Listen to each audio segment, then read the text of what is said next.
Welcome, everyone, to episode 6 of the Chris Perish podcast. My name is Chris Perish. Alongside me is the voice from the In Your House podcast, Joshua Joseph. We are sponsored by Rogue Energy, where if you go to rogueenergy.com, use a promo code PERISH, PERISH, you can save yourself 10% off all orders. We're also in affiliation with Turnbuckle Studios. Go check them out over at Twitch and YouTube at Turnbuckle Studios. If you're on the YouTube side, I say thank you, and I say please give us a nice little follow and hit that thumbs up button if you're able to. It would be nice because it helps the channel and it goes a long way if you're over on the Twitch side.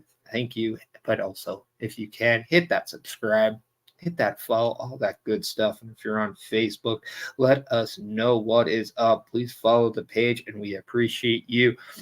Let's have a good show. Be active in the chat. Keep it clean. Josh, how are you this morning or this afternoon? Depending. I'm doing a little cold being here in Indiana and getting all the snow we did, but heated up from all the wrestling we had this weekend. There was a lot. That is true. You know, there's a lot of statements that were made this weekend by a lot of individuals. We've been wondering where they're going to land.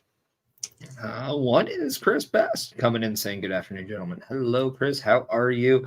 In a world where it was very easy to feel alive, one could say last night it was simply hard to kill, as total nonstop action is alive and thriving as they are back in 2024 with their inaugural event of the year, Hard to Kill. And we had a little bit of a private watch along. I know you've managed to duck out. You're definitely on the tired side. Yes. But did you happen to catch the rest of Hard to Kill? And what were your thoughts, as we now know Nick Nemeth is not just a wanted man, he's also a member of the TNA roster? Yeah, I caught the little bits that people were leaking out this morning. I seen, obviously, we got Nick over there. A lot of people were suspecting there's a possibility of an AEW roster spot for him, but he decided to go TNA, which I'm not hurt over. I enjoy that because I think, especially the way they ended it with him and Moose, that gave me let's watch and see what he can do in here. And then also, just a side note, I know there was quite a few people out there possibly wondering where Jack Perry was going to land and screw up that promotion, and it looked like he gave the big fuck you to AEW, and now he's over in Japan. Yeah, ripping up his contract in front of the live crowd over in New Japan, putting on a scapegoat armband. Yes. But that wasn't all. We actually saw the artist formerly known as Dana Brooke, now known as Ash by Elegance, debut in TNA as well. We saw Rhino kind of make his Yes. return as well, which Totally is forgot about Rhino.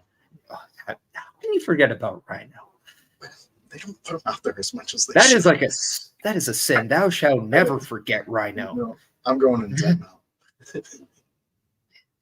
If you want to go to heaven, you open the door and you remember the gore. All right.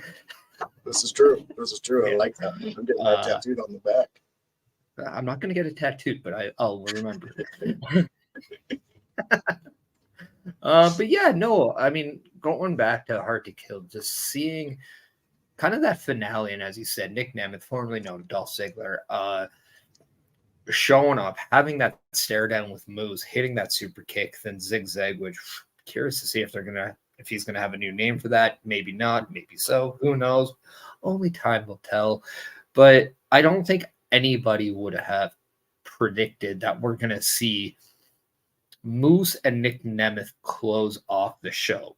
A lot of people could have said they saw Moose winning the title. That's fair. But I don't think a lot of people expected Nick Nemeth to choose TNA as he rips off his beautiful Motley Crue shirt in the crowd to reveal that TNA shirt.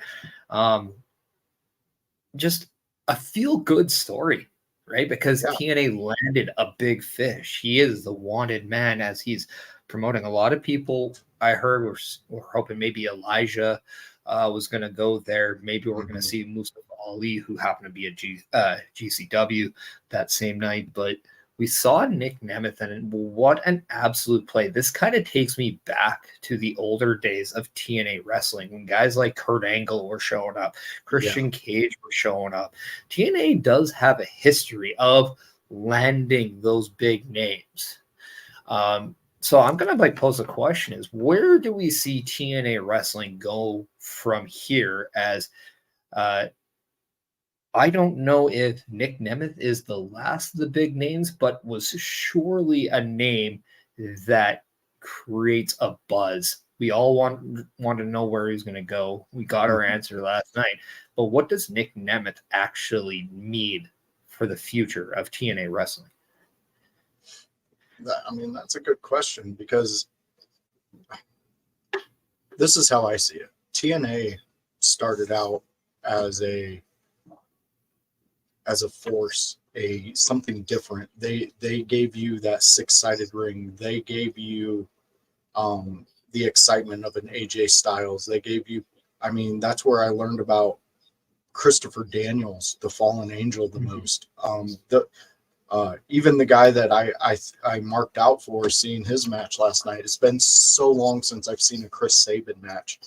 And I knew of those guys because of TNA and because of the excitement TNA brought.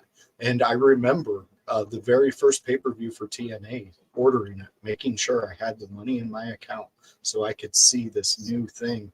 And then after the years of it developing and becoming something, then you, like you said, you get the amazing talents of Kurt Angle over there. You get the bringing up of Abyss. You get, like, it was so much fun.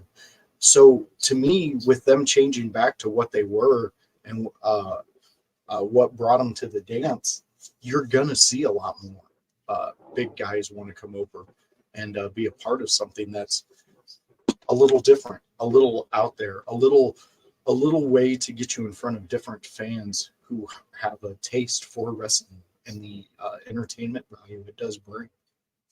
Yeah, and no, and you're absolutely right, because over time too, it did the same thing. Like, it brought in other names that I wasn't necessarily aware of, and like gave them a platform. Like, I'm gonna put out a name, Crazy Steve. Did not know much about him, but I absolutely adore and love watching him.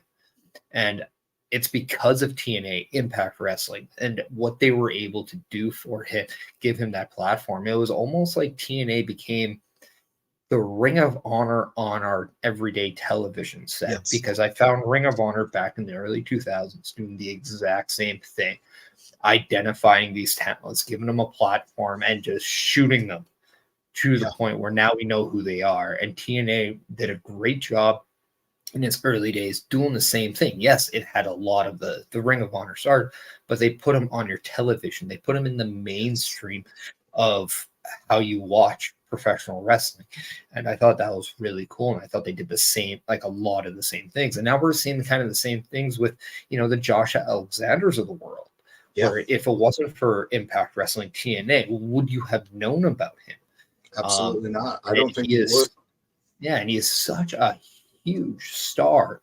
Oh, And then you even look back to whether it's James Storm, Bobby Roode, right? Like those names, would they have been where they were if it wasn't for this promotion? And now we're seeing Bobby Roode he had such a great uh, just story career in TNA, but then he comes over to WWE. He was absolutely fantastic. oh, I loved him being there. Yeah. So it was just, and then now he's a producer for WWE, and just like he's absolutely just thriving in this industry. No matter what. So like, just to your point, like seeing a lot of these guys now being introduced. We're seeing the evolving careers of some of these talents, but we were first introduced to them in TNA. Yeah, So it's good, and I'm very interested to see the same thing. And I think a lot of people, I think, knew a guy like Mike Bailey, but TNA Impact Wrestling gave him another platform, and that's just male talent. Then we look at women talent. I think Jordan Grace stands up on the top there after defeating Trinity last night for that Knockouts Championship. You're seeing Havoc, like the Decay, like what an yeah. That's amazing just gonna tag say team.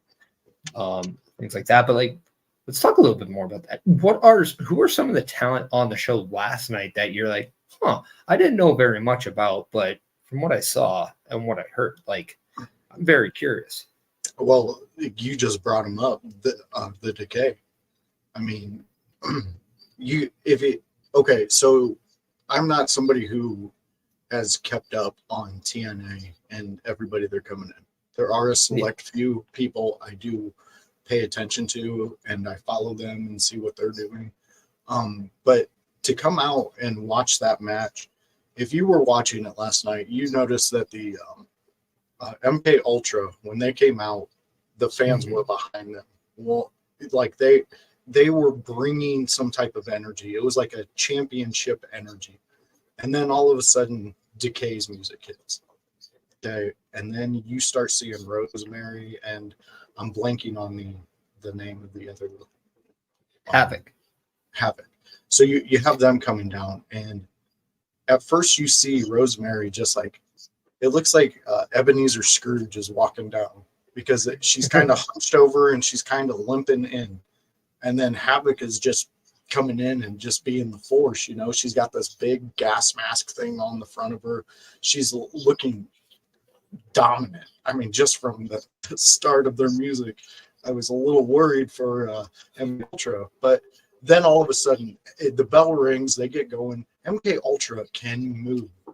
Those ladies know how to wrestle. They were doing some amazing moves, but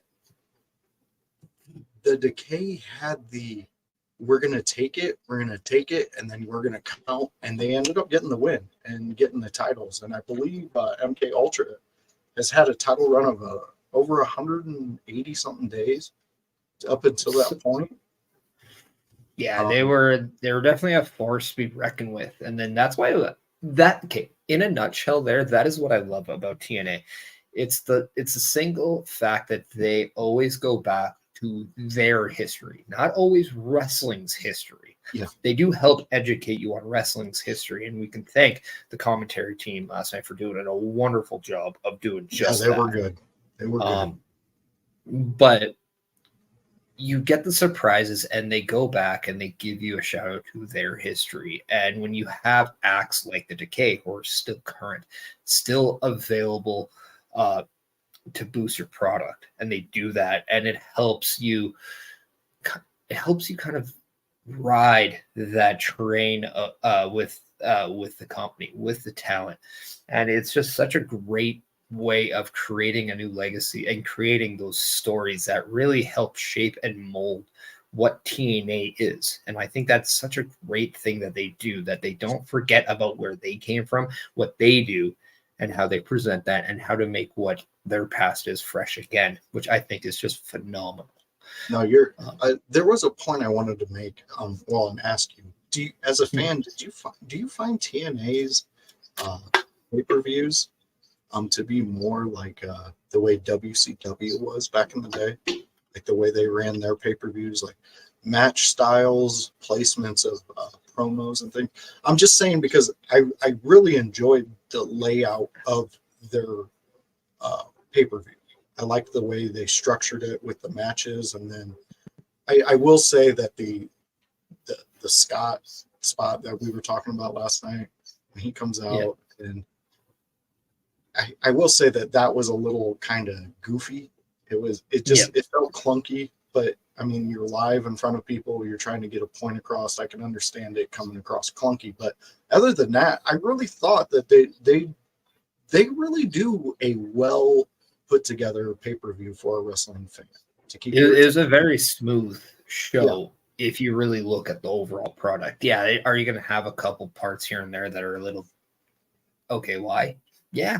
I mean, it happens on really good shows that a lot of people say are perfect.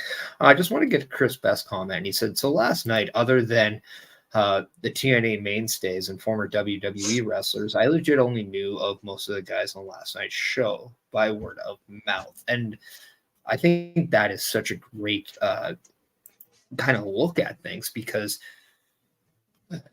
that's what TNA does. They don't, I mean, that's what they were known for, is that word of mouth, that underdog and underground kind of mentality. Obviously it's shaped up to be what it is now, and you can't dispute that. But what they kind of made their name is being the cool new thing and that alternative. And I'm going to just have this hot take. I think if they did the alternative better than anybody else who tried the alternative route. Yeah. Well, they're still around. Yeah. They haven't gone away. But to your point about watching WCW, I do get a little bit of a feel. I still have to go back and watch some old WCW, like whether it's Nitros or pay-per-views, just to get reminded about what that was. Because let's be honest, until I want to say probably late 90s, I never really got to watch a lot of WCW where I'm from. It was more through the grapevines of things. So yeah, I mean, back when honestly, Chris Jericho and Sting were the names that got me into WCW, which is ironic because they're still around today. Yeah, it's pretty wild. But yeah, no, I do. But also I like it because they give me that different feel of how a wrestling show is. Obviously, when you watch WWE, you know exactly what the WWE feel is like. There are just things that when you watch wrestling, you're like, oh, that's like WWE. Yeah, you can. WWE, I believe, they found their niche early on and they rode with it. Everybody else has been playing catch up, but TNA, now let me tell you, they've done their thing. They stayed in their lane. Yeah, they changed it up a little bit, but now they're going back to what brought them to the dance, and I'm here for it. I loved what they did last night. I loved seeing Santino come out with his badge. I loved at the very beginning of it when we were getting spotty things, but I could see Eric Young is getting the fans all hyped up, just doing what Eric Young does. And it was relieving as a wrestling fan. It really was. And Pete Leeds is saying Nick Nemeth for the win, so I think he does agree. And that's just that is such a huge get. That is such a huge statement that TNA made, because how easy could have been to say, oh, I'm leaving WWE. I'm going to go to AEW because they're the next big fish. right? Yeah. It was very easy. It's almost like you go to TNA because it's new, it's different. And it's see, and that's what I mean. I honestly think AEW, their real competition is going to be TNA wrestling. No, it WWE. is. It 100%. And here's the thing, though. Tony Khan, we all know he makes mistakes. He does all this, but his biggest mistake was at the very beginning not linking up with TNA. If he would have done that and learned from them and done that, we would have had healthy competition, and those two could have partnered and gave WWE a run for their money. So the one thing I do want to ask you, because you are more of an avid AEW watcher than yes. That's not a secret. I think it's a very well-known secret. Come on, people. Right here. But the one thing that I was interested in is when they did the merger and the working relationship with Impact Wrestling. But the one takeaway that I hated so much was how much it favored AEW. And it didn't really feel like Impact got anything out of it. Like, you didn't see any women come over. You didn't see that. Like, that was the thing that was like, okay, that made no sense. But also, it just seemed like the Impact Championship was secondary to the AEW title. And you saw that so much when Kenny Omega won every title, which kind of, at that point, turned me off on him, to be quite honest. It turned a lot of people off on Kenny Omega on that one. Because it wasn't until when Christian Cage won it, and you're like, oh, okay. Because if they're just going to put Christian Cage in Impact, I'm here for it. Yeah. And then I think he eventually lost the championship to Josh Alexander, if I'm not mistaken. I believe that was the timeline of that. Pete Leeds is asking a question. I want to kind of throw this to you, as you are that more avid watcher. Do you feel Tony Khan is spreading himself too thin? Okay, I'm gonna take both sides of this, and I can say, yeah, I would say he is spreading himself thin when it comes to he wants to be a part of this. He wants to be the guy who does the after show. He wants to be the guy who comes out and talks to the crowd. He wants to be this. It can't be. It can't be. Here's the thing that I was watching, and this goes through. I was coming up with this thought on Friday Night SmackDown.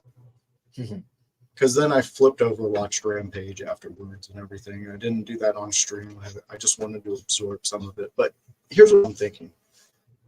Vince McMahon, back in the Attitude Era, was a character and a boss. He's the owner, but he was that character. He had the ability to be that character that you wanted to smack in the mouth. And this is where I'll credit it to Bret Hart spitting on him after the screw job. At that moment, fans, something clicked in our heads where we were like, hey, fuck that guy. That guy, he just did what he did to our hero. Yeah. And, you had your Shawn Michaels fans who enjoyed it, but you had to sit there and look. And Vince just put your guy, your hero, in turmoil against the other half's hero. And they kind of muddied up a little bit of what Shawn could have done. But it also opened the gate for future. So Vince becomes this character that people hate, and everything to come with that. I mean, Stone Cold Austin beat the hell out of him. Which superstar did not at least hit Vince at least once during the 90s? One of your main guys, I think one of the things that you've just said, though, we got a backstory. We got a long-term story with the Vince McMahon character right there. So you're on my wave then, right now. Yeah, whereas Tony Khan, we knew exactly what he was right away. Whereas with Vince, we had no idea he was even the boss until Bret Hart got mad at him in that after that steel cage. Exactly. We're comparing apples and oranges. I'm going to flat out say that between Vince and Tony Khan. Like, I don't think it's even a fair comparison. People want to say, are there comparisons? Obviously, everybody is going to have a comparison to anybody. If you really dig deep. But I think the difference with Tony Khan, and you can correct me if I'm wrong, is that he doesn't feel like an authority figure in any way in the form. He just seems like I'm an appointed leader here. He's like that guy that you're just like, I don't know why he's in power, but I can slap him across the face because he's annoying. Yeah. And I wish I didn't have to work for him. But like that's what I get out of the Tony Khan character. I'm sure as a human being, the guy's a very nice, amazing human being. But and as a character, he just seems like a little puke. Yeah. Let's be clear, fans. We are speaking of the character. We are not speaking of the man who owns AEW and things like that. But here's the thing. He had the chance, perfect opportunity to strike that authority figure in the CM Punk interview, the after show. If when CM Punk was going off, if he would have just turned over and looked at CM Punk and been like, I'm the boss and you're out of line, get off the stage. If he would have done that, you could have cemented a little bit of an authority figure. And just what our fan just said right there, Tony Khan, he needs to get a talent in there that he can trust and that it can work with him on the vision that he has for AEW, and then allow that person to do their job. And I thought he had it with William Regal. William Regal, I will speak highly every single day of it, and I do not think that there was a single thing he did wrong in his AEW tenure. Because a man like William Regal knows wrestling. He understands the why, he understands the what, and he understands what's coming next. And if you're not going to sit back and take advice from a man with his caliber, his resume, then you're a fool yourself, Tony Khan, and you need to step back and you need to reevaluate, because I am a fan of AEW. Look at me. Every time I'm on screen, I wear one of your people's shirts. I have all the things I love about your company is behind my back right now. You have to get it together. You have to. Sorry for the rant. I'm gonna throw a name out there that I think could be perfect, because Pete Leeds is coming in saying, I feel like he needs to delegate Tony Khan, that is.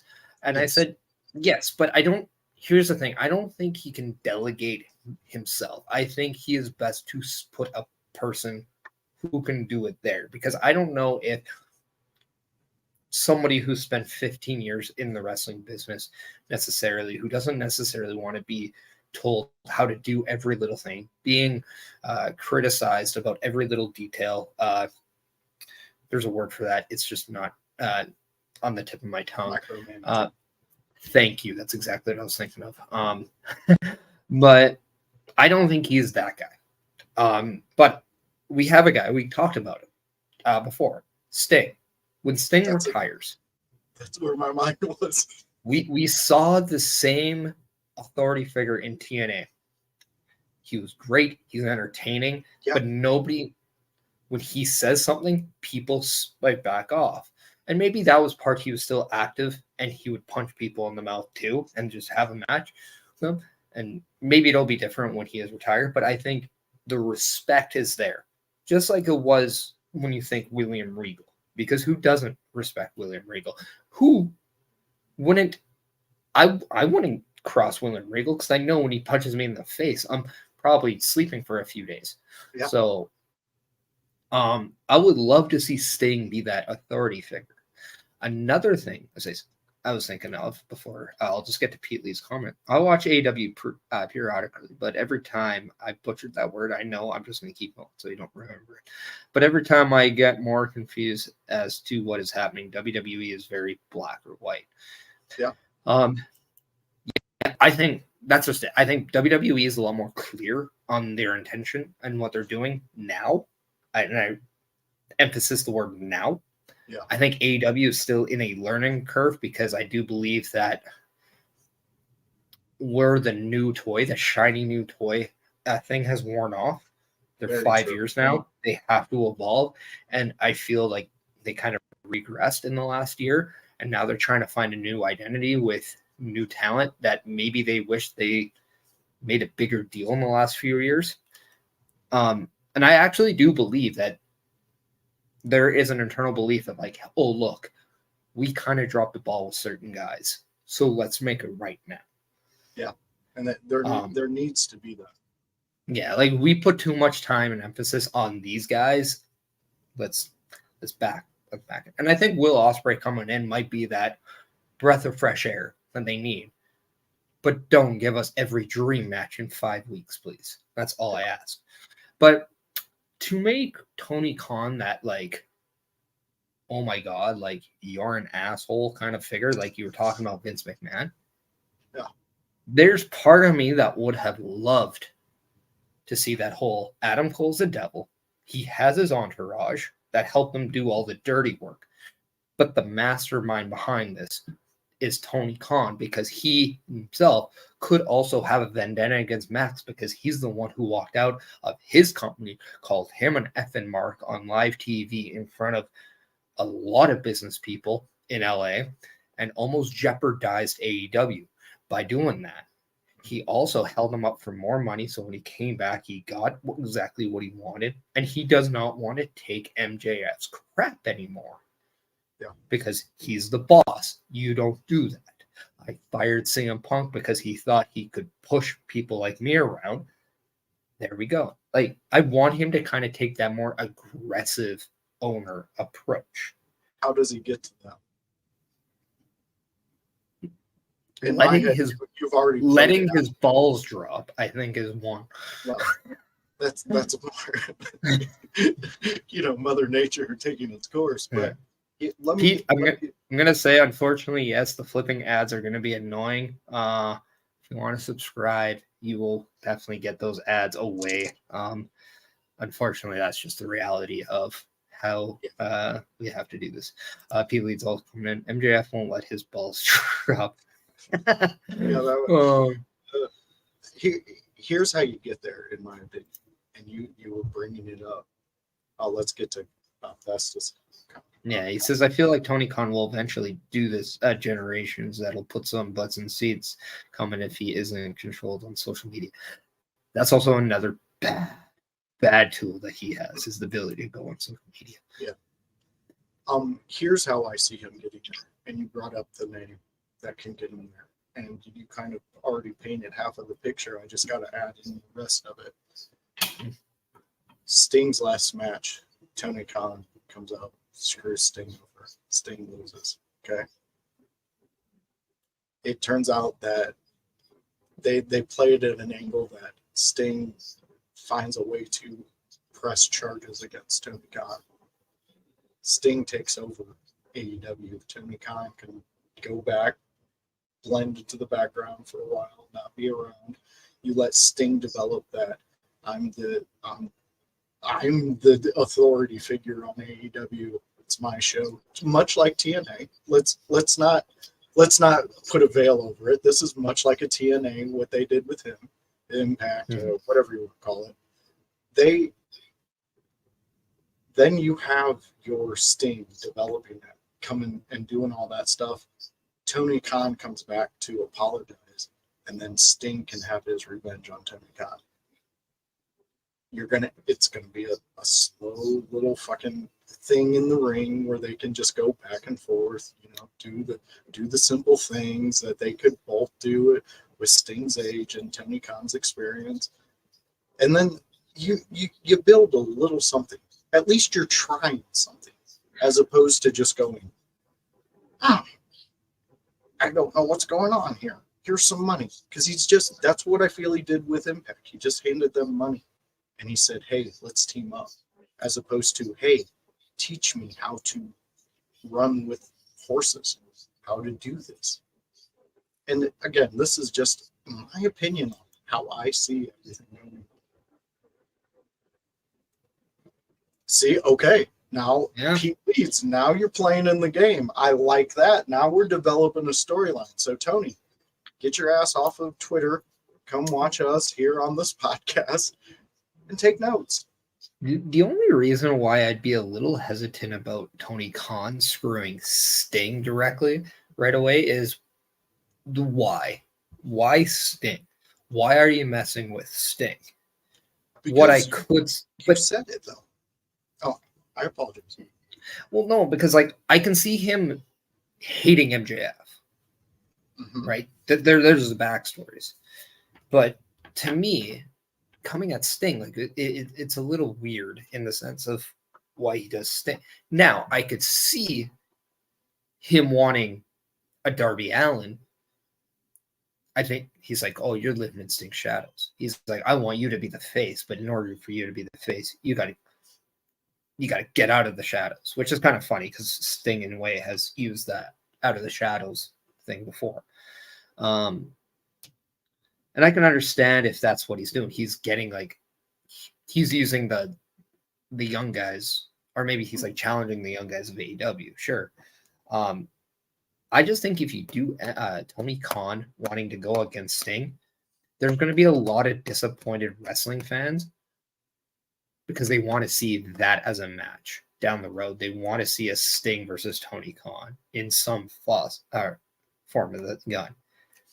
Whereas if you have a more direct MJF Tony Khan, you can then have MJF bring Sting towards his side because Sting, like you could maybe have Sting feel like Tony Khan pushed him out by having him face his boys, his young bucks, instead of letting Sting have, if you allow Sting to feel slighted that he didn't get to pick his last match, and maybe he did, maybe he didn't, but if you just use that as a play, he could then feel a little bit disgruntled or mad or disrespected. Maybe that's a better word. Disrespected by Tony Khan.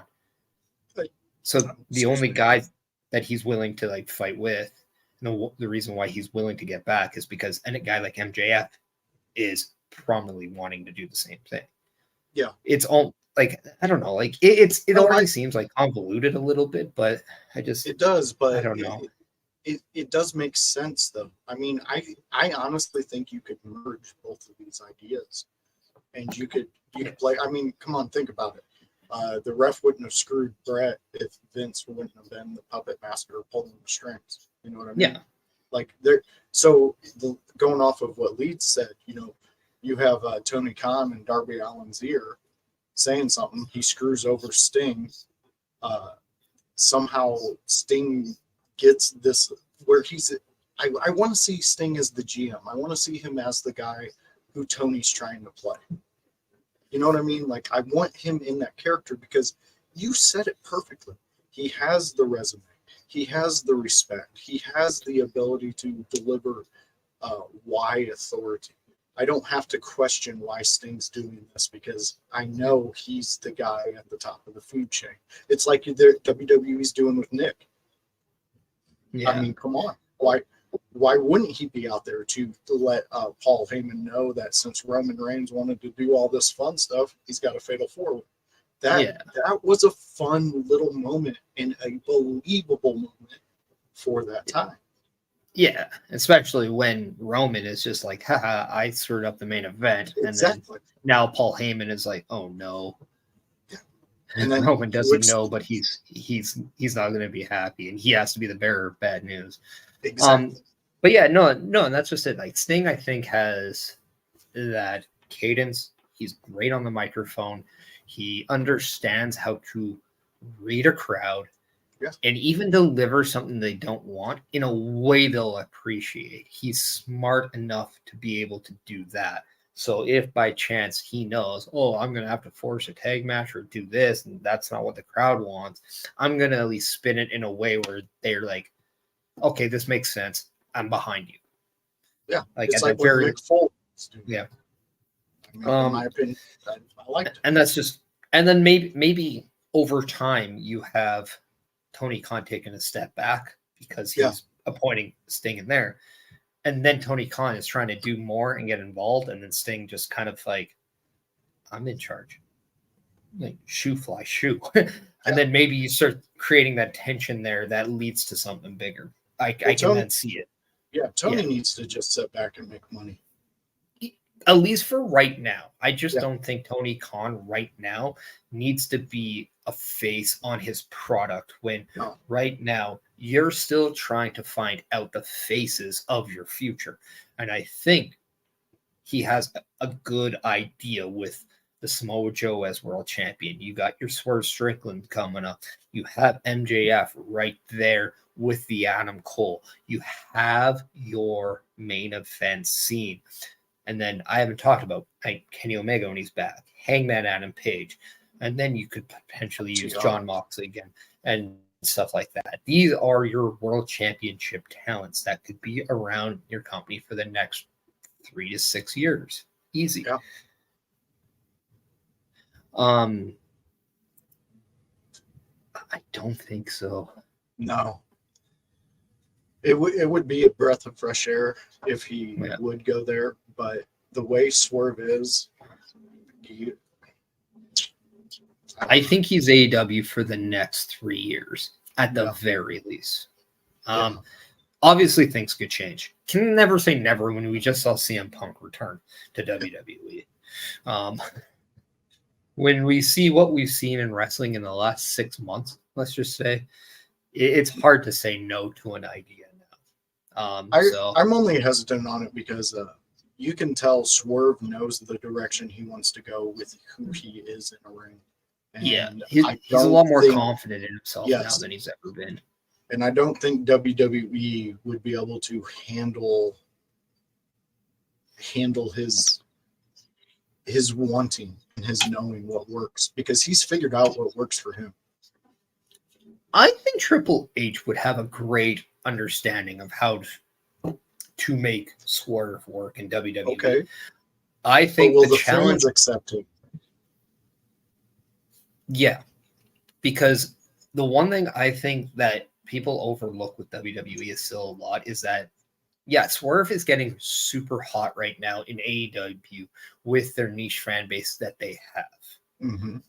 Eventually, like it happens with everyone, if he continues just to go that route, it will definitely fade at some point. He will then be challenged to evolve who he is to remain hot, right? That's just wrestling. Everyone goes through that step. I believe there are so many different niches of fans in WWE opposed to any other wrestling company, to where that company is aware of their niches. They're aware how to benefit the talent to those niches to make that niche feel like the more important niche on this episode. Now, I believe that company knows how to do that better now than they ever have. I do believe that Swerve in AEW works in WWE. Yes, it's going to be a little different. However, it's never going to be the same product if you leave the place you are. You're always going to be a little different. But you're seeing the exact same Cody Rhodes that you saw in AEW with a little bit of a twist. And they made it bigger.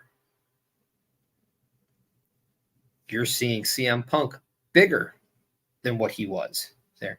You're seeing Lexus King completely changed, and he is a lot bigger than what he was in AEW. And I will not be surprised if Jade Cargill is perceived to be a bigger star the single second she steps in a ring for the first time. Oh, yeah.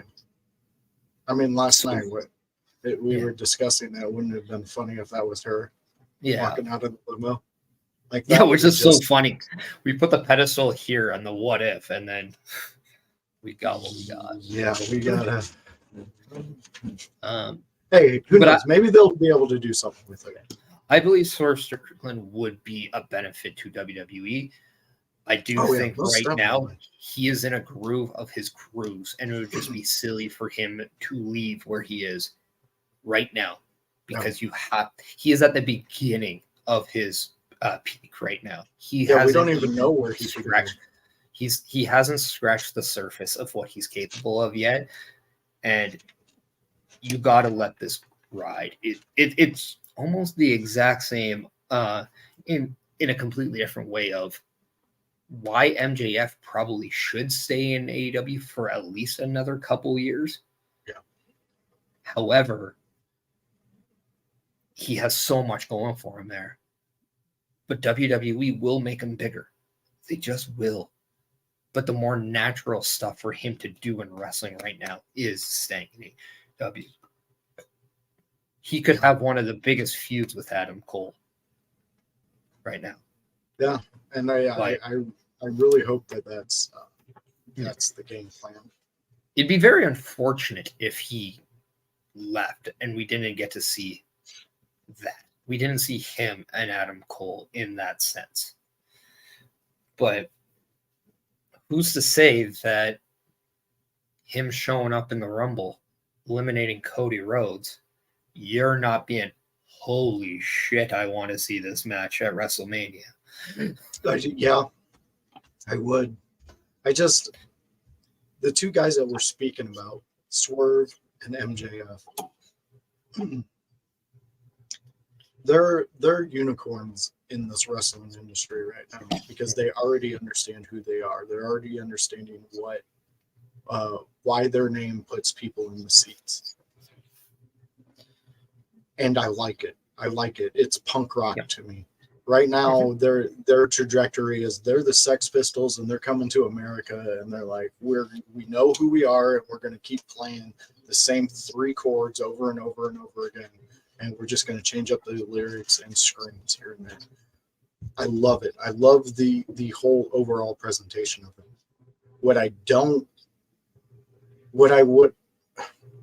This is hard because nowadays you have Triple H at the helm. So things have changed in the WWE to where, like Perish, you said, you believe Triple H could mold Swerve into a product on WWE. And when you said that, I always forget that Triple H is sitting there. He's got the control. Well, I say it too because where did we first really see Isaiah Swerve Strickland on TV? It was in NXT. Yeah. Triple H was the guy there. Yeah, he was. So yeah. I do believe he understands who he is and how to make him. It was not his call to let him go. He did not want to let him go. We can honestly say that. Yeah. So if Swerve was to come back, I do believe Triple H knows the talent there, and I do believe he understands what he has. I just think right now, Swerve, as we said, he is finding the groove of grooves right now. Yes. And we just give him the title. I want him to have the title before he leaves anyway. Just give us a nice little run with him as your champ and let's have fun. Well, let's also be very appreciative that somebody like Swerve left the company where, let's be honest, when they were brought up to the main roster, it didn't work. Like, Hit Row didn't work on the main roster. For whatever reason, it just didn't work. Whether it's presentation, whether it's confusion on how to use them, whatever the case may be. Let's throw any narratives out the window. The result is Hit Row didn't work on the main roster. It was amazing in NXT. Yeah. So right there, Triple H understands. In my opinion, he did. But he left and he ended up finding a groove. It took him a little bit, but he found his groove and he's absolutely flourishing elsewhere. Which means if he was to go back, he's an even bigger deal. But if he was to stay, he's a natural fit for what they're doing. Yeah. Being one of the guys what they're doing. He's in a great spot because he has this organic rise. Fans are getting to watch the breakout of the potential that they always saw in him. Mm-hmm. And it's just now finally clicking in all the right spots, which is such a great thing to see for him as a performer.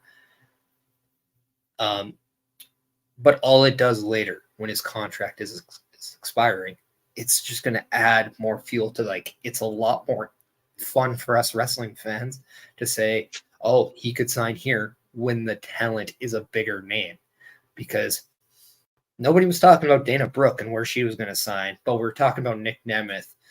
We're talking about the Jade Cargills. But nobody's really talking about the Mason Mont. No disrespect to them, but they're not talking about the Mason Montours of the world when Grizzled Young Veterans are signing with TNA, which, by the way, Grizzled Young Veterans are now in TNA wrestling. And they wrestled. We overlooked that. Yeah, that's true. I mean, we got a landscape in front of us, and I mean, fans, if you're not finding something that piques your interest in wrestling, then you're definitely not watching wrestling, because every promotion has something for a fan.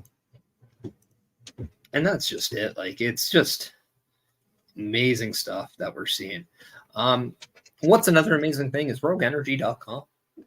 Yeah, you can go and you can get your buzz, your kick of energy when you go to rogueenergy.com. You can get the powdered form. They have hydration, they have energy. There's different ones. You mix it with water, you mix it with milk, depending on it. And it tells you. It's a black and white instruction. You cannot F it up unless you think a little like me, which, by God, I hope you don't. But if you go there and you're like, you know what? I see energy drinks. Cool. You can get them in a can form. The only thing is, it's only for U.S. residents. So make sure you're responsible for that. But check them out because they're delicious. But they also have merch. You can get shakers, you can get mouse pads, you can get memorabilia. But just make sure that when you're at that cart, you're at that checkout thing, and you're looking at your bill and you're saying, oh my God, I just bought a lot. I need to save some money. In fact, I want to save at least 10%. And I'm going to say, you're in luck. Because if you use the promo code PERISH, PERISH, that will save you your 10%. And if we can get that bumping, I could become a true affiliate, and that will go to 15, potentially 20%. So let me help you. But if you help me more, I will be able to help you more. And make sure you're using that promo code PERISH, save 10%, because why not save some money so you can get more stuff that you like? If that's not an entertaining segue, I don't know what I could do. I tried to make that fun. He's out there doing it, man. I'm entertained. Cool. I appreciate that. Let's switch our focus up a little bit from wrestling. We spent the last 53 plus minutes talking about the good old wrestling. Our bio says we're talking about other things. Let's talk about some other things a little bit. I know not everybody in the chat are Canadian and Americans. They might not understand the power, the juggernaut that is the National Football League. But Joshua Joseph, yes, you're an American. I am a Canadian. We understand the power of the juggernaut that is the National Football League. We have the National Football League playoffs starting this week. We saw 2 games last night. We saw the Houston Texans just absolutely flush the Browns right out of Cleveland. And then we saw the Kansas City drain the water out of the aquarium where the dolphins swim. Yeah, they did. And yeah. What were your thoughts on that? And then what do you think we're going to see today when I believe it is Green Bay taking on the Dallas Cowboys for one game? And if I'm not mistaken, it is the LA Rams going up against the Detroit Lions, where we get to see Goff and Stafford go up against one another just a couple of years after being traded for one another. This is true. Take it away. And then the Kansas City Dolphins game, you also had Tyreek Hill, who was a big part of Kansas City. And now he's a part of the Dolphins. And shut down. Yeah. It was... Pete Leeds and OMD, also big Dolphin fans, not happy last night. I am not. Hey, you guys made the playoffs. I'm a Saints fan. My team just couldn't get it done. So at least I'm a Bears fan. We didn't make it. Yeah, your Bears were the reason why my team didn't make it. Yeah. Guys, should have beat the Packers. We should have, but we didn't, like always. Yeah. But if you watched the game last night, Kansas City definitely froze the waters of the Dolphins, and they were stuck in first gear all game long. Which, kind of benefits Kansas City when teams like Miami are coming to their world and it's freezing and you got to play. And Patrick Mahomes did exactly what they pay him to do. I mean, he had a fantastic game. He was hard hitting. He was reading defenses. He was picking up when he should hand off and throw that ball. And that one hit he took where it popped his helmet, he broke his helmet. And then it took 4 plays after to get the right helmet. So, I mean, Patrick Mahomes seems like he's in a zone right now. I would just like to say that was an impressive way to. They haven't had the best season this year, but in that game when it mattered, they pulled it together and they came out with a victory as a team. I'm not surprised that the Texans won. Honestly, I believe Houston is due for a big playoff run. I believe that they've been for the past few years putting together the pieces when they need them to give their fan base a team to cheer up for. And in today's game, I'm as long as the Packers don't win, I'm happy. Other than that, I would like to see the Rams over Detroit. I just would. I mean, I'm it's a divisional thing. I get it. I don't expect you to cheer for anybody in your division. Yeah, absolutely not. I mean, Detroit, they again are a team who has put together pieces over the years, and they are there. They're in the playoffs. I mean, there's nothing negative I can say about that. But at this simple fact, I don't want to see them win, and I would much rather see Stafford get more victories under his belt. I like the kid. I liked him when he was in Detroit. I thought he gave Detroit the best opportunities to get where they needed to go, and it just didn't happen. And now Detroit has I'm drawing a name on his blank. Goff. Yeah, Jared Goff. Now that they got him, it seems like that they're clicking on all cylinders and they're making a run for it. No, I do not have my money on the Rams winning the whole thing. But I he's do saying it like LA Knight. He's got his money on the LA Rams. Yeah. Oh, okay. There we go. They leave the punctuation. Context. All right, I'm there with you. Yeah. But yeah, I think it's an exciting year. I think that there was a lot of fun games this year, and the playoffs should be a lot more fun. But when we can get Kansas City out is when we can stop seeing Taylor Swift on a football game. So I'm for that too. I am 100% for that. Yeah, because as we know, like the game that was scheduled for today, Buffalo versus Pittsburgh, rescheduled for Monday, as we also have the Tampa Bay Buccaneers going up against the Philadelphia Eagles. So that is your Monday's games. I'm on the completely other side of you. I do think we're going to see Green Bay upset Dallas. I think Dallas is very overrated this year. I question Dak Prescott, and I question him in games that really matter. I don't know if he's going to ball out like he should. I think the questions on him being a top elite quarterback are still there. And is it surprising that they won their division? Yeah, but I think it's more Philadelphia lost their division than Dallas won it. I'm not really sure if I'm going to give him the credit. Tony Pollard right now, hit or miss right now. He's either aware that his job is to take the ball to the end zone or he's not. I'm not sure right now. And I think there's something scary about Green Bay in this matchup where the expectation is for Dallas to win, but you're playing a team who nobody expects them to win. They have nothing to lose. Therefore, they're going to take the chances. They're going to go, and they're just going to have fun.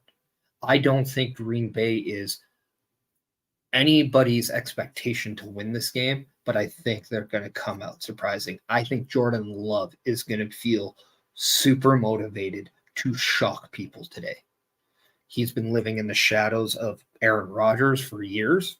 He was heavily criticized when he was drafted. He finally has the ability to lead his team, and he led the team to a playoff where no one expected it. Yeah. And it's real funny, too. Oh, I'm sorry. Go ahead. No, go ahead. I was just going to say that it's real funny, too, because if anybody out there, if you watch Green Bay games, you watch Love and the way he quarterbacks, he's a blend of Favre and Rodgers in one quarterback. Yep. You can see it, and he does the Favre drop back, pop, pop, pop, throw. It's all timing with him. He's got the Aaron Rodgers arm where he can just take 3 steps back, someone's catching it. So I will say, as a Bears fan, and this, I'm probably going to lose my Bears card. This is one of the top Green Bay teams that they've had in the last 4 to 5 years. They are a hungry young team who knows the assignment. They know what they need to do to produce wins. And with a young talent like Love back there doing what he does and understanding the game and learning from who he learned from, the sky's the limit with this kid. And Green Bay, time after time after time, they find quarterbacks who lead locker rooms and who make you believe they can win that game. So I will give credit to Green Bay this year. Yeah. And I'm going to say this because I truly do think your Bears are literally just a piece or two away from making some noise in that division. What that piece is, I'm not sure, because I was like you for the longest time. Keep Fields and just grab a receiver, get him weapons. But then I watched that game against Green Bay and I'm like, Fields, you just did not do anything. When you needed to have your best game, you failed. On top of that, the offensive line failed him as well. Hard. So I don't know what they need to do, but I think you need to address both in some ways, whether you bring some weapons for Fields or you address the O-line or you replace Fields, you use Fields to get some help to the O-line. I don't know. But I do think as soon as you get those two settled, you're looking good. But as for the Rams and LA, or the Rams and Lions game, it's going to be very interesting what the loss of Sam Laporta does for the Lions. Because that is one of the biggest losses for the Lions going into this game. This guy was a beast in his rookie year as a tight end. Just an absolute beast. Matt Stafford, as you said, an absolute... I'm going to say this. He is the last of an era when it comes to the old school. I'm going to have half my head and I'm still going in and I'm going to swing it because I'm going to go down trying kind of thing. He is the last of a breed in that field, if you ask me. One of the toughest quarterbacks in the league, if not the toughest. I can't cheer against him, but I also don't like the Rams. So it's hard. No, it's understandable. I can get that. I've also said from week 1, and you can attest to this, I thought the Lions were winning the division. They did. I think there's something special in there. As a Saints fan, I cannot cheer against Dan Campbell and Alex Anzalone. They're Saints in my heart. I love both of them. I think I want to see Dan Campbell just break some kneecaps still. I think that would be fantastic. I like him too much as a coach to cheer against him. I like what the Lions are doing. I have a feeling Green Bay, Detroit are going to win both their games today. And I have a feeling we're going to see an absolute duel between Green Bay and LA. And I think we're going to see a breakdown, but also an amazing performance out of Jordan Love today. I think he is going to shock people, and I think this is his breakout performance. Just like we're seeing CJ Stroud breakout performance after breakout performance. And that's going to be, I think, a good story in the NFL. The NFL has a great way of having all these amazing stories just created in their playoffs. There's so many storylines going on. Yeah. Whether, like you said, it's Hill going up against the team that, you know, he was drafted with and just was a name with, who kind of quit on him against Kansas City. Or you have Goff and Stafford, who just years ago were traded for each other to lead new teams. And now they're playing each other in the playoffs. Whether it's Jordan Love unexpectedly making the playoffs. And just a Cinderella team right now. Yeah, you have, exactly. They are. And then on the other side, you have Houston, who, you know, a lot of people suggested that Carolina should have took C.J. Stroud instead of Bryce Young. And he has shown everybody why. He's just having an amazing year. Not just a rookie of the year type year, but you easily could have said at some point in the season, this was your MVP of the year. Yeah. Yeah. So I'll say this with Tyreek Hill, as a Bears fan, I've seen Tyreek in person play at the Soldier Field for my bachelor party. I was down there. I was maybe 10 rows from the field in the end zone. And I'm sitting there, and they're getting ready to kick off. Tyreek Hill is literally like 40 yards in front, just like there. They start playing Crazy Train over the loudspeakers, and you can hear him just like getting all pumped up. He gets the ball 60 yards, just flat out 60 yards. No one touched him for 30 of those 60 yards. And I was just enthralled with this guy, just his pure talent. And I sat there with my Bears cheering on Tyreek Hill. So it was a little bittersweet last night watching him. He didn't have a great game. He's got a hand injury. There was a cast. He still had a big touchdown, though. He had a big touchdown, but after that, it was nothing. Like his play was the bright spot for Miami last night. Yeah, but you needed more than just that. Yeah, you definitely needed more than just that last night. So, I mean, it's an exciting weekend for playoff football. There's a lot of teams that are they're up for the challenge. Like we've been speaking about, Detroit Lions, they are ready to get some wins. Yeah, in the playoffs. What do you have for the Monday night games?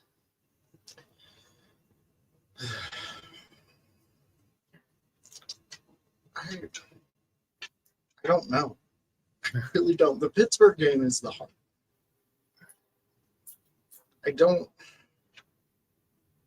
We have Jake Allen going up against Mason Rudolph, and then and what's weird to me is there is no shot Pittsburgh is going to win, right?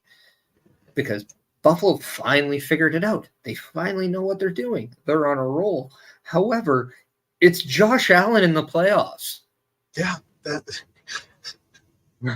he doesn't find ways to win. He finds ways to lose.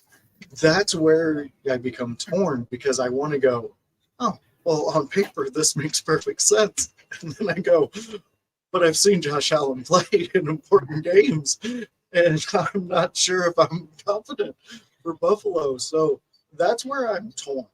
Because also you have to think about it. Your opponent is there knowing that the guy that is going to have the ball is known to make a mistake. And if you can just get across that line faster, just a hair faster than the other guy, you might be open and wide. It's going to be a defensive game for the Steelers. Do not rely on your offense, Steelers. I don't know how you're in the position you are right now. Mike Tomlin. But, I mean, then again, that just goes to show that your coach matters a lot more than a lot of these teams think. Hey, you can talk about the Bill Belichick all you want. You can talk about your Andy Reids all you want. You can talk about whoever. I think Mike Tomlin is one of the best head coaches ever in NFL. I'm not saying he's the best, because how can you argue Bill Belichick's resume? You just can't. But look at his schedule. Look at his resume. How many years does he make the playoffs? Just every one? Yeah. Just on all the years where you write off his team, somehow still gets in the playoffs. Somehow always finds a way. And then when you look at Buffalo, you look at the consistency issues they've had this year, whether it's Josh Allen, like you said, always making that mistake, right? You're in this cold. And the one thing you really don't do in the cold a lot, you don't run the ball a lot. Now, James Cook was cooking lately. And if he's not running, if Josh Allen ain't running, that's a huge blow to the Buffalo Bills offense, because that is something those two guys are known to do. And that you get a lot of points off those two running the ball. And then you look at Gabe Davis. Sometimes he doesn't even factor into anything. Sometimes he balls out. Well, you're right. You're 100% right on it. And it really does take out that factor of the run game. And honestly, if I was any of these guys on the Buffalo and you're ready to make a statement, you take the Marshawn Lynch approach. You take a couple shots right before the game, get warmed up, ready to go, loose, and you get out there and play, because this is your time, Buffalo. And if you're not gonna bring it, and Josh Allen, if you can make mistakes as a quarterback, but when you make mistakes and the defense is ready to capitalize on it, knowing you're going to make a mistake, that's where you get in a lot of trouble, because people are looking for you to mess up. Go out there, play your game, have fun. Go back in your mind to high school and play those games, man, because you guys, just like I'm going to say with Detroit, go out there, play your game. If you play your game and you do everything you did this year, you have a better shot of winning than normal. And then I think this is the time. This is the one game of Josh Allen in the playoffs can make a mistake and be okay. There's nothing scary about the Pittsburgh Steelers offense. There really isn't. So maybe Najee Harris, but again, if running is not there, who's like that might not happen. What I think is scary, though, is the defense of Pittsburgh. They have a very active defense. Mm-hmm. They have a defense that will make you force plays. So you got to make sure that you are on your A game. At the very least, the A game of not turning the ball over. And I think this game is right at that point. Whoever turns the ball over the least is probably destined to win the game. So if Josh Allen can just play a mistake-free game, this should be a runaway for the Buffalo Bills. But if they're trying to push the needle when they shouldn't, this is going to be problematic throughout the game. Because one thing we can say about Buffalo is when we can say they like to shoot, but sometimes they don't know how to aim. And sometimes that shot goes directly into their own foot. And that could be the narrative of the Buffalo Bills heading into Monday's game. And all I'm going to say is I do not like the Eagles. I do not like the Bucks. But because of divisional status, hatred on the Tampa Bay Buccaneers, I must cheer for the Philadelphia Eagles. Oh. Can I just pretend that this game doesn't exist? Can a playoff game end in a tie and nobody advance? I wish that was a rule. Can we figure that out? If anybody in the chat knows that, let us know. But the only positive is I like Jason Kelce. Okay, that is a positive. So, at the very least, he's just entertaining. I like his podcast. No, I agree with you. He's a good guy. He's sexy Batman, and you have to at least enjoy that. It wouldn't bug me if Philadelphia won this game. It wouldn't bug me if the Bucks won this game, just because I simply don't care with this game. When it comes down to it, Tampa Bay, you annoy me. You just annoy me. and from the jerseys to the logo to the people you these jerseys are a lot better than what they used to have. I'll say that. Yes, okay, I will agree with you on way that. better than the alarm clocks that they used to wear. But you guys are just you're a team that gets to enjoy warm weather all year round, and you had Brady, and he brought you a championship. So you did amazing things back in the day. I will say that, but I'm annoyed with you, Philadelphia.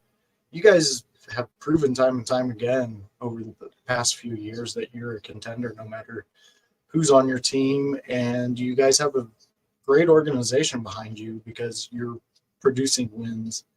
But again, I don't care. It's your fan base. Your fan base annoys the bejesus out of me. It's like you guys are, to me, you're the Notre Dame fan base of the NFL, and I cannot stand it. But you do win, and again, I guess if I'm going to have to pick one, I'm going to go with Philadelphia also. I just can't see Baker Mayfield being the guy that leads the charge. I don't like Baker. I don't like him. But then it's weird because Philadelphia, when we're talking about shooting yourself in the foot, Philadelphia did that to themselves this year and cost themselves a division win. They cost themselves a home game. This game's in Tampa Bay. It's not in Philadelphia. Mm-hmm. Still, dumbest rule ever. You win your division, you get a home game. Why? But beyond the point. Yeah, I don't know. It's, again, like, I feel we're going to see a lot of 3-and-outs in this game. Mm-hmm. And I feel we're going to see a lot of field goals. Yeah. And it's going to be boring. Yeah, Tampa Bay won the division by not getting a touchdown against Carolina. You could not get a touchdown against the Carolina Panthers to ice your division. I'm pointing that out. Nothing infuriated me more than just a touchdown and a field goal would have won you the game, Carolina. That is not a powerhouse offense who has Rashad White and Mike Evans and then Chris Godwin. You should be doing more. Yeah, you should be putting up big numbers every single game. So, but it's going to be interesting because could this be AJ Brown's last game as Philadelphia, as an Eagle? Because there's a lot of rumors circulating around he is being a deterrent backstage. Could this be the last game for Mike Evans as a Buccaneer? It's all very interesting. So I don't know. I mean, if people ask, are you going to watch the game? No, I'll be doing the Raw Watch along live at Turnbuckle Studios, doing my parish running at 8 o'clock p.m. Eastern Time on Monday, live on the Turnbuckle Studios Twitch and YouTube. So no, I will not be watching. I will be keeping tabs. I just will not be watching. I cannot stomach to watch the Tampa Bay Buccaneers unless my New Orleans Saints are stomping a mud hole and walking it dry. What? But yeah, that's instance. I don't know. I mean, but like if I'm gonna pick, yeah, it's Philadelphia, and then I'm picking Buffalo. Although I would love to see Pittsburgh upset them. I would love it. They got a good chance. But, I just can't see it. I think Josh Allen is going to beat Mason Rudolph. I think he's going to go and fail against the Patrick Mahomes, or Brock Purdy, or man, if CJ Stroud outduels him, that would make my day too. That's just crazy. a rookie coming in and just showing you, oh yeah, Jake, Josh, this is how you do it. This is how you do it. Just so you know. It's like I might be new here, but I know what I'm doing. That's how you do it? Okay. And I hope Damian pierces a hole right in their ego that says, yeah, they do their best, Borat. You're never going to get this. You're never going to get this. because I don't think they break cage and get that. No, they don't. But yeah, gonna be a fun 2 days of football. Oh yeah, it's gonna be it's gonna be really good, entertaining. Fans will enjoy it. And then we got the Rumble coming up, and so things are happening for sports and people who love sports entertainment. 2 weeks out of the Royal Rumble, well, 13 days now. Gonna be an absolute blast. Our good friend over here in our chat, Chris Best, CBRS Entertainment. Go check out his socials, as he will be doing a live watch along of the Royal Rumble. So, yeah, if you want to get involved, message him. He will be doing that live watch along. Should be fun. Live watch alongs are always a good time, because we kind of did a private one last night with Hard to Kill. We had a fun time. Yeah, it's also a fun time though. Wrestling. It is.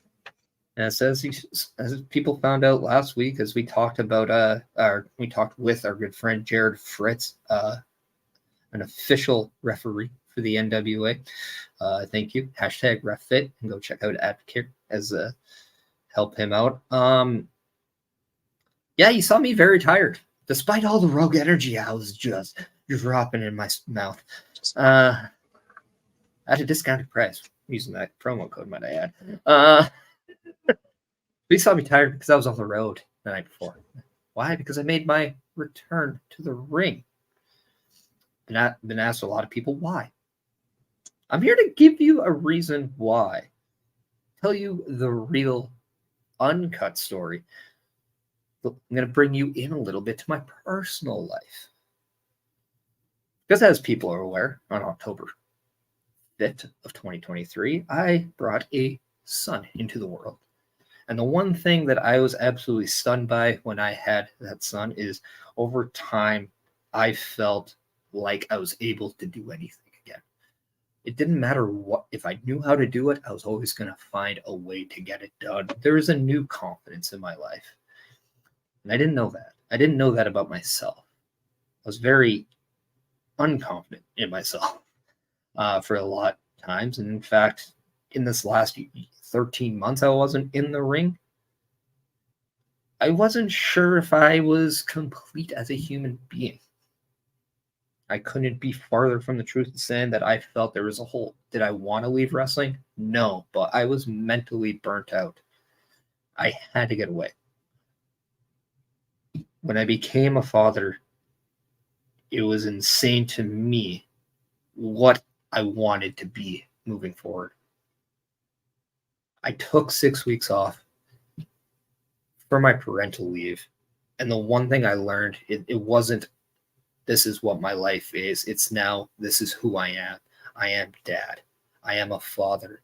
And I am the front line of protection. I am the front line of inspiration. I am the front line of motivation for this child, because I want every single day my son to look at me, look at my wife, his mother, as if they can do it, I can do it. Of course, I want him to have all the inspirations, whether it's an actor, a movies, a wrestler, anybody. Find inspirations that make you a better person, sure. But selfishly, I want to be a motivation. I want to be the inspiration for my son. So he gave me the motivation to even think about wrestling again. The good people at Pure Power Wrestling in Lethbridge, Alberta contacted me about, hey, would you be interested? As I kind of peaked a thing earlier in the year, in the summer of last year, saying, would you guys be open to this if this was a thing? Absolutely. The reason why it was that company, I've been going there for over a decade, every month, never had a negative experience. I've seen that company grow. I've seen a lot of people grow. I've seen the city grow. That place is a home to me. Always was, always will be. The number one reason to what turned myself into thinking this was a possibility to it's happening was on New Year's Eve. I asked my wife, what do you think? This was something out there. And the direct line was, I think you should do it. It's going to make you happy. And I think you need to make yourself happy. I haven't made myself happy in a long time. I was happy because of what life has given me. I was blessed with what life has given me, but I have never made myself happy for a long time. And after Saturday night last week, 7 people, whether it was people in the back, whether it's fans that I haven't seen in years, came up to me and said flat out, this was the happiest I've ever seen you in a ring.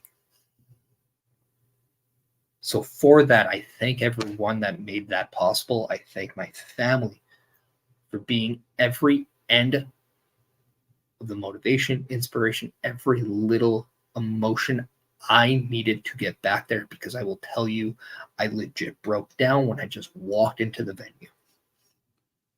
It wasn't easy. It wasn't hard. But it was a journey that I will never forget. It was a moment I will never forget. And because of that, this is a story that is not finished.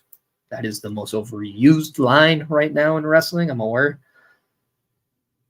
But if one day I can wrestle and I can see my son in there cheering me on, that is the dream that I have that motivates me, because I cannot wait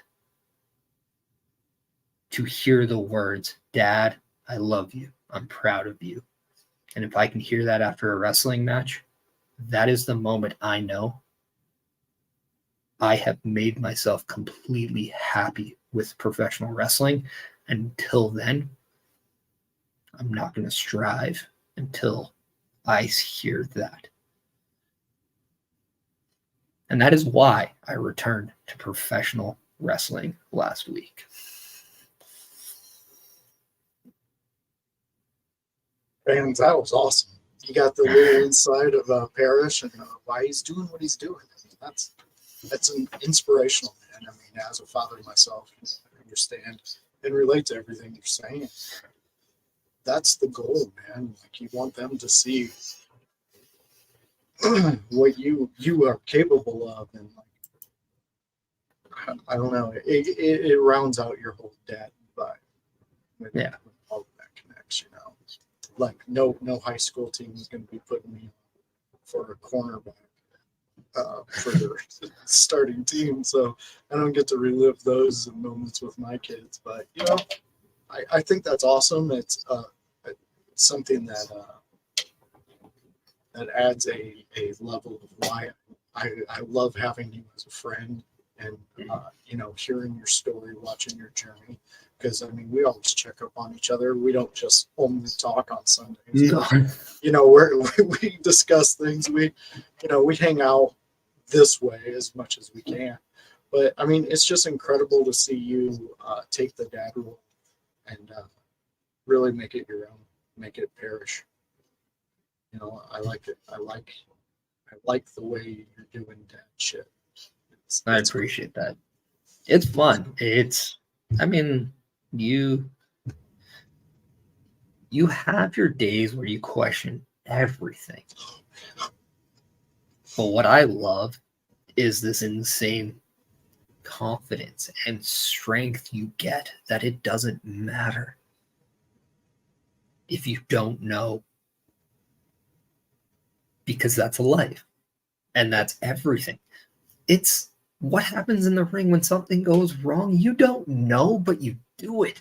And at the end of the day, you're more proud of what you did, because you've turned something into something when you thought it was becoming nothing. And that, to me, is not just the greatest explanation to wrestling as a performer. It's a great lesson in life. And it really explains fatherhood and parenthood, because you don't know how or really what tomorrow brings. you got to assure to your child you know exactly what it brings with not knowing. But at the end of the day, for your own well-being, for your own peace of mind, it is very important that you wake up with a positive mindset and you go to bed with that same positive mindset, because I don't know what tomorrow is going to bring, but boy, I know what I have in my life and I can't wait to share it with that. And I think that is the best mentality going forward now, because I don't know if my son is going to have his first tooth tomorrow, but I can't wait to share that memory. I don't know if I'm going to win a next championship tomorrow, but I can't wait to share that memory. I can't wait until a lot of things, but I can't wait to share that memory, because that is what life and that is about what I believe wrestling is about now. It's about those memories. It's about the emotion you feel while chasing those times, because you don't know if they're going to happen, but when they do, man, they're going to be special to you, and that's what truly matters. Chris Best coming up saying, imagine the feeling, Parrish. Imagine your son wants to become a wrestler and you train him. Imagine what it's going to be like sitting ringside for his first match. Oh, God, I don't know if I even want him to wrestle. I know my wife would have words about that. Or tagging with him in his first match. Yeah, and this game, I'm gonna say this too, because now I see it from a completely different mindset, but I still believe WWE, you fucked up. You fucked up when you handed the tag titles to Dom and Rey Mysterio in the pandemic and not in front of a live crowd. Because if I took my son to a wrestling show and I saw a father and son win the tag title, do you have any idea how absolutely inspirational, motivating, and amazing that would be to everyone who's taken their child to a show?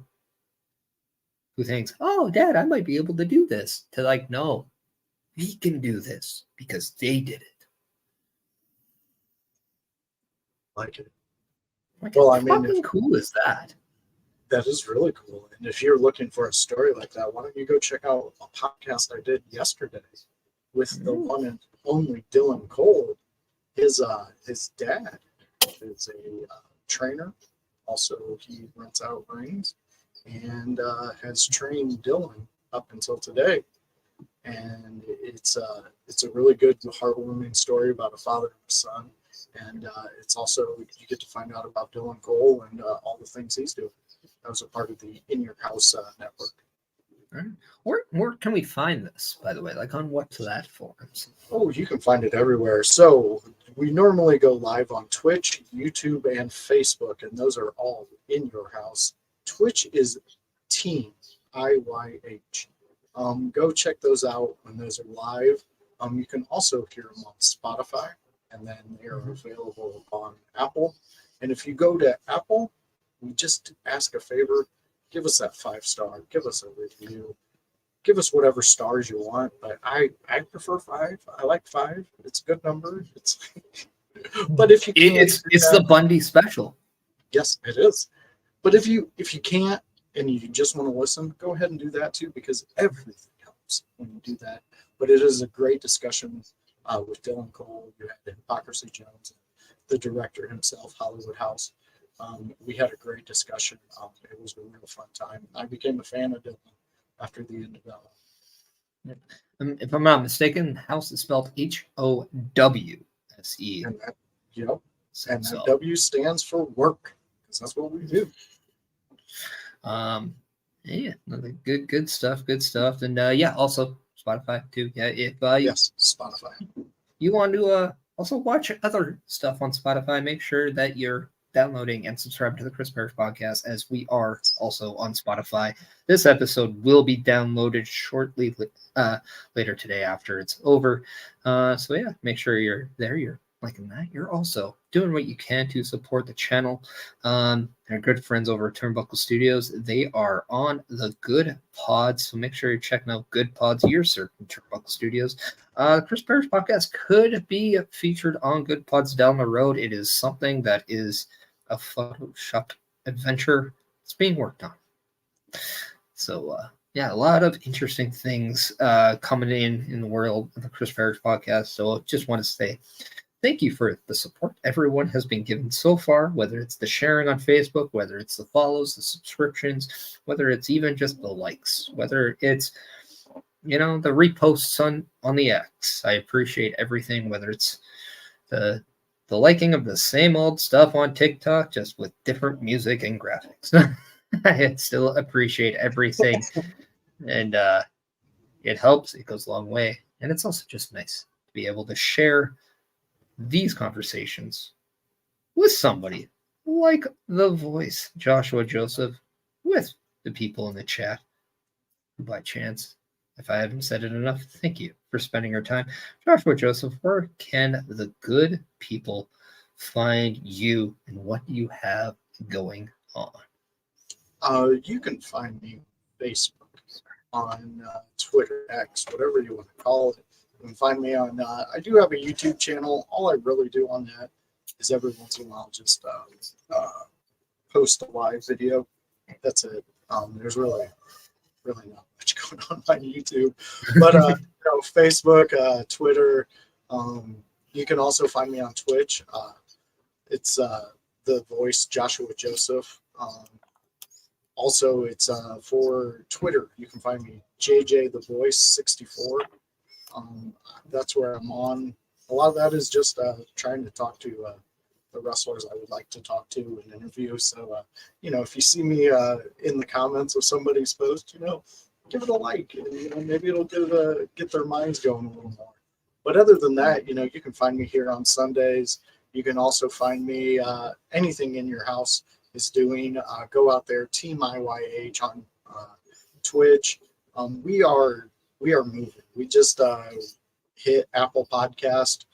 We cracked the top 50 of the Apple Podcast, and that's in the wrestling category. I believe in the top 200 of all types of podcasts. We cracked 162. So we are moving, and we want you to get on or get going because the household is moving mighty strong. And if you know us and you follow us, those are the words that Hollywood House tells us every single show. So come out and hang out with us, man. We would love to have you.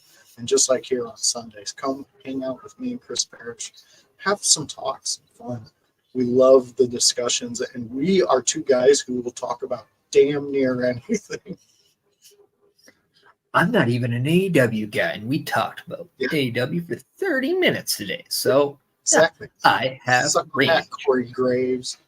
I mean, I just wanted to bust Corey Graves, Like I miss this. I miss After the Bell though. Bring that back up. There's no reason to cancel it. But yeah, that's appreciate that. I appreciate that because it is good stuff. What you guys do in your house is great stuff. So people, if you have a chance, go check them out. I definitely recommend it. If by chance you are wondering what my socials are, if by chance you're on YouTube and you're not looking through the description where they say it, or you just don't know, you can follow me if you're not on the Twitch at twitch.com/thechrisperish. You can follow me on YouTube at Chris Parrish, the Facebook at facebook.com/thechrisperish, the Instagram, the threads, Chris.Parrish, and then you can see me on X at Chris Parrish and all that good stuff. You can use my name, Parrish, Perish, on the promo code at rogueenergy.com. Save yourself 10%. That is appreciated. You can also see me at my affiliate place, Turnbuckle Studios, for shows like the Raw Watch Along live every Monday nights at 8 o'clock Eastern, as we are just 4 to 5 guys, also known as the Raw Patrol, just, trying to enjoy the Raw, hey, you laugh, you can cry, we can enjoy as we enjoy the 3 hours that is Monday Night Raw. Tomorrow, so make sure you check that out, and then also check their stuff out on Tuesday, where it's Turnbuckle Talk at 8:05 p.m. Eastern. Going to be a plethora of topics. I'm sure we have a lot of debuts, a lot of interesting stories of pro wrestling. So always check up guys like Carl Carafell and Chris Best, the hosts of Turnbuckle Talk, as they do that. And then also again on not only just Turnbuckle Studios, but also on other platforms. Check out the Boar's Nest with Bubba Duke and OMD on Thursdays. Go check that out too. I believe, if I'm not mistaken, it's around the 7 o'clock p.m. time slots, if I'm not mistaken. 7, 8.